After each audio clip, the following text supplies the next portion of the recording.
चंद्रयान 3 की सफलता के बाद भारत ने अपना एक नया मिशन लॉन्च कर दिया है। यह मिशन सूरज के लिए रवाना हुआ है। जी हां, इस मिशन का नाम है आदित्य L1 मिशन। लेकिन यह मिशन चंद्रयान 3 की तरह लैंडिंग नहीं करेगा। तो फिर क्या करेगा यह मिशन और इससे हमें क्या फायदा होगा, यही जानेंगे आज की इस वीडियो में। इसलिए वीडियो को आखिर तक जरूर देखिएगा। आदित्य L1 मिशन को श्रीहरिकोटा, भारत के इसरो के PSLV रॉकेट से लॉन्च किया गया है। यह मिशन 2 सितंबर 2023 सुबह के 11:50 पर लॉन्च हुआ। इस मिशन को चंद्रयान 3 की तरह ही श्रीहरिकोटा के सतीश धवन अंतरिक्ष केंद्र से लॉन्च किया गया है। Aditya L1 mission Aditya series का पहला स्पेस मिशन है, जिसका उद्देश्य सूर्य के कोरोना का अध्ययन करना है। आदित्य L1 एक ऑर्बिटर है, जिसे सूर्य और धरती के बीच के L1 पॉइंट के आसपास स्थापित किया जाएगा। L1 पॉइंट का मतलब है लैग्रेंज पॉइंट। ये लैग्रेंज पॉइंट पृथ्वी से लगभग 1.5 मिलियन किलोमीटर दूर है। इस पॉइंट पर आदित्य L1 को सूर्य को बिना किसी घातक किरणों के देखना और अध्ययन करना संभव होगा।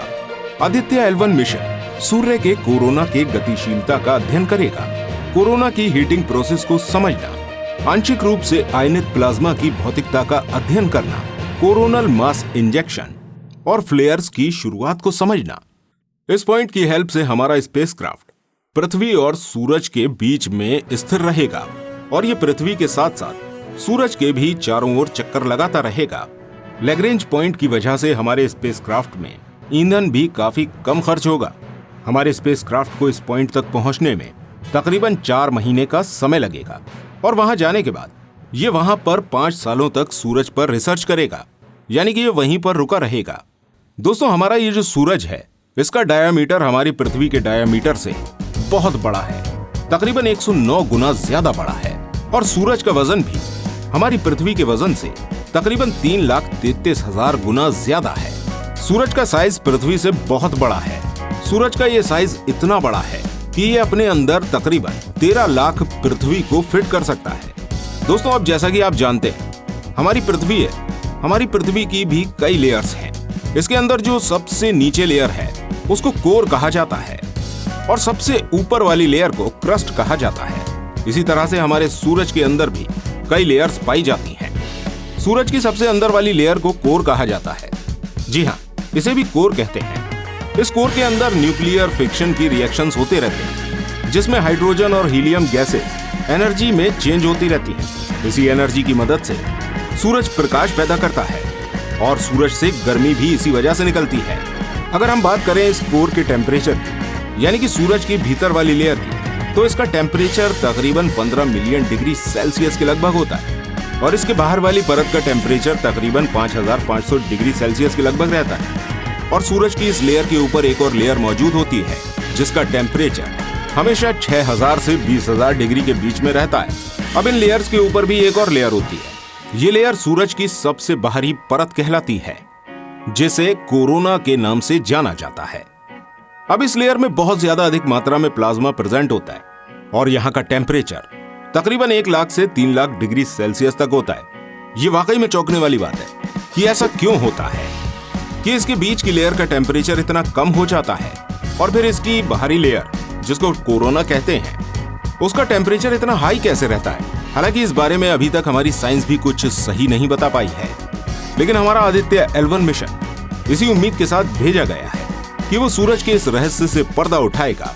आदित्य L1 मिशन इतनी दूर से सूरज के ऊपर रिसर्च कैसे करेगा? तो दोस्तों, ये बात भी हमें जाननी चाहिए कि सूरज से हर तरह की इलेक्ट्रोमैग्नेटिक रेडिएशन बाहर निकलती रहती है। इस रेडिएशन में visible light, ultraviolet radiation, UV rays, gamma rays, X rays और भी बहुत तरह की रेज सूरज से निकलती है। इन सभी में बहुत सारी रेडिएशन ऐसी है जो इंसानों के लिए बहुत ज्यादा खतरनाक है, लेकिन हमारी पृथ्वी पर मौजूद एटमॉस्फेयर हमें इससे प्रोटेक्ट करता है, यानी बचा कर रखता है।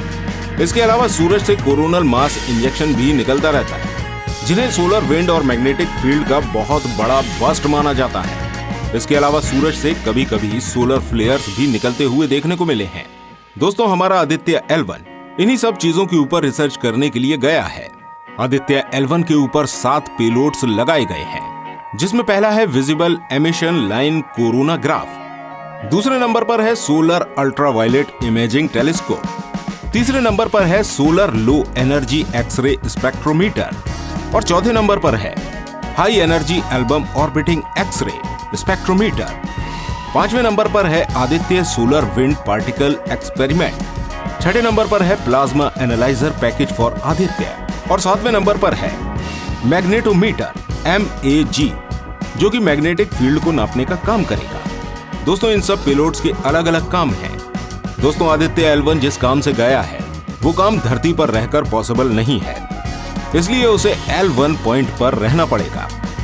आदित्य L1 मिशन का उद्देश्य सूर्य के बारे में हमारी समझ में महत्वपूर्ण योगदान देना है। ये मिशन हमें सूर्य के कोरोना की हीटिंग प्रोसेस को समझने में मदद करेगा, जो कि लंबे समय से चली आ रही पहेलियों में से एक पहेली है। यह मिशन हमें कोरोनल मास इंजेक्शन और फ्लेयर्स की शुरुआत को भी समझने में मदद करेगा और जो खतरनाक वायुमंडलीय घटना है जो बिजली गिरने और ब्लैकआउट का कारण बन सकती है। आदित्य L1 मिशन एक महत्वपूर्ण स्टेप है भारत के अंतरिक्ष प्रोग्राम में। हम आशा करते हैं कि यह मिशन भारत को अंतर्राष्ट्रीय अंतरिक्ष शक्ति के रूप में स्थापित करने में मदद करेगा। उम्मीद करते हैं वीडियो आपको पसंद आई होगी। वीडियो अगर आपको पसंद आई है तो इस वीडियो को लाइक और शेयर जरूर कीजिएगा। मिलते हैं आपसे अगली वीडियो में। धन्यवाद।